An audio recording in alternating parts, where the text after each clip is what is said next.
Good morning. It is like 7 a.m. and today I decided to get up. Actually, last night I was like, I feel like getting up and going to work out immediately. So that's what we're doing today. And then I have a TV I have to move and some stuff we still have to get sorted out with the space, but I think it's going to be a good day. I walked out to take Karma potty this morning and for our morning little walk, and the clouds that you saw in the beginning were like all pink, and the sky was like, it looked like cotton candy just like coming down. It was so cool. I wish I would have been able to get the pink, but it's gonna be a good day. I think that's a good omen, you know what I mean? So we're gonna get into it. I normally don't get up this early and go work out, but sometimes I do. So this is one of those days.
just relaxing. I have some work that I'm doing, some emails and stuff that I'm sending out to clients, and just some little things that we're doing remotely here on the couch, in our cozy little blanket and cozy clothes. I think that's something that's come up for me during this processing time, is there's been a lot of unraveling around me not feeling safe to succeed, beyond a certain point. Me not feeling safe to have more than I need. And realizing, I think the first couple weeks that I've been in here, I was like, go, go, go, go, go, go, go, go, go, go, go, go, go, and trying to do all these things, get everything done, like on the move. And now I'm starting to like level out. And I've been sleeping lots, like 10 hours, which is a lot. And I think this is what it feels like to fully enter or exit fight or flight. I had done so much nervous system work. I had done so much to regulate myself. And yet I can look back at where I was and still see that I was still running. And I don't feel the need to do that anymore.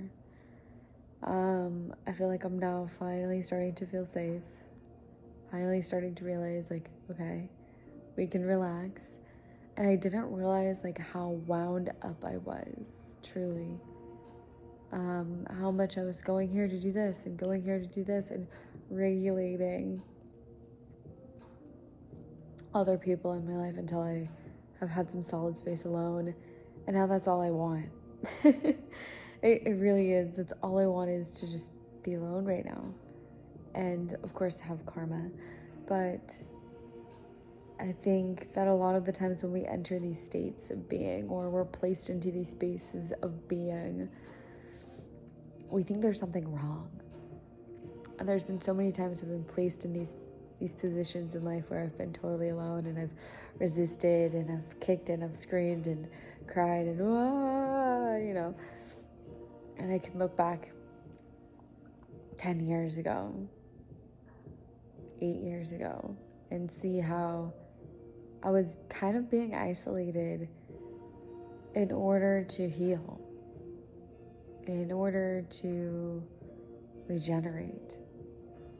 And I think that I didn't realize how many other people were pulling on my energy, and how much I was giving here and there and here and there in my life, until I've been able to just be, and to be completely alone, and not feel this need to like rush again, rush to get everything taken care of, rush to get everything unpacked, rush to get everything for the house, rush to buy everything, where I'm like, it's okay to take my time here. And so much healing comes from that. So I encourage you, if you've been on the hamster wheel, to just kind of get some space away if you can. And it's just funny how much I'm starting to realize how much I have self-sabotaged my own success, because I didn't want to put a target on my back. I didn't want to make other people uncomfortable or other people feel less than, and all this stuff coming up. I didn't want my mom to feel less than. I didn't want her to feel negatively, and a lot of the times whenever I have superseded her, I've got this target on my back. I'm the bad guy. Like, I'm even more responsible for helping and assisting and taken care of, and things like that. And in friend groups, when you are that person that is the successful one, like, you're expected to help and pay and do this and that. And so I feel like I'm starting to realize that I've put this cap on, this glass ceiling on how much I can succeed. And I've definitely felt that glass ceiling, and I've been so frustrated. I'm like, okay, why can't I break through this? Why can't I break through this? I've realized it's because then I'm the one that has to be even more responsible. But it doesn't have to be that way. It doesn't have to be that way, and people's uncomfortability around my success has nothing to do with me but them. And these are all the things that we know, right? I've known this. I've known it's safe for me to succeed. I've wanted to succeed. I've wanted more than I needed. But it's like I didn't feel safe to actually receive it in my body. So I feel like when we're going through lots of change and transformation, which I feel like we all are, there's these periods where we feel like we gotta rush and hurry and get it all done. And in reality, I think it's the opposite. We have to slow down to let our bodies feel safe, to receive everything that's coming our way. Kind of why we get freaked out when I think things start going really well, and then we self-sabotage it. If you do that, that's because for some reason you don't feel safe to succeed. And yeah, it's surprising how many people do this. I was talking to a friend, and they wanted to list out all of these reasons why they couldn't be successful now. They wanted to create this huge journey for themselves around, okay, well, in order to be successful, I have to first go through this, and I have to first go through that, and then I have to heal all of this, and I have to dissect all my trauma and do all of this stuff. And it's because of this attachment style that I, can't find this and this story. All of these excuses why they cannot have what they want. And I think that's natural for our ego to want to create a reason or a blame or something that we can justify why we don't have what we want, because having what we want is normal for our soul. Having what we want should be the standard. And when we don't, we recognize something is wrong. And we want to create all of these excuses and all of these stories as to why we don't have what we want and why we can't have it, So something to examine within yourself, and something that I've been mulling over in this space, and really being like, it's safe for me to take my time and slow down and succeed and have what I want without needing to struggle. And that's the thing, is I think that to justify what we want, we feel like it needs to be hard and we have to battle and have this huge hero's journey. And in reality, it can be really, really easy.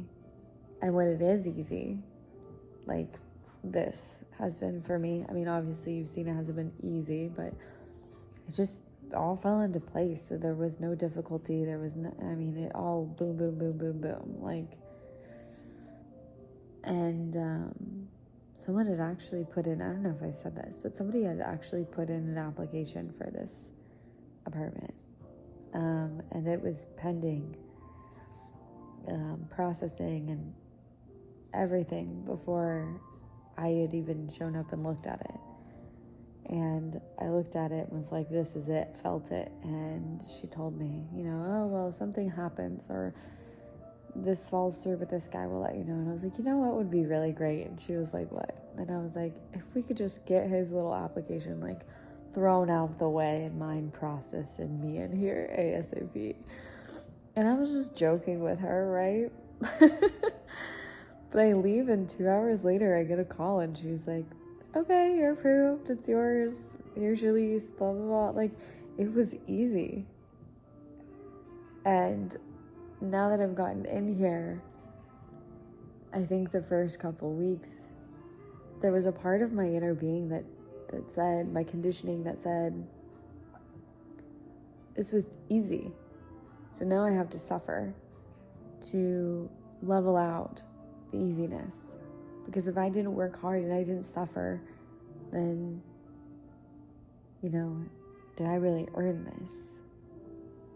And I don't think we need to have that. But yet we're so conditioned that we need it. So a lot of the times after something is really easy or something does just get handed to us, I feel like because we think we need to suffer to succeed, we kind of give ourselves back payment. We create a suffering after we've received something easily or really beautifully or magically to account for what we've received, to level it out. Because we've been so conditioned to believe that there has to be some pitfall or conditioning or whatever. And I've been having these rashes since I moved in, and I swear this is part of it here. I swear it's because I've like created this idea that something has to be going awry in order for me to normalize success. That makes sense? Like the good always comes with some bad, or the good always comes with the struggle, or after things get really good, then they have to be really bad. And I feel like it's that roller coaster ride that we're all on, and I'm noticing with my body, with my mind, with everything, like all of these ways in which I've self-sabotaged myself from letting things just be easy and be good. And so I encourage you to just do the same, because it's very eye-opening, like super eye-opening.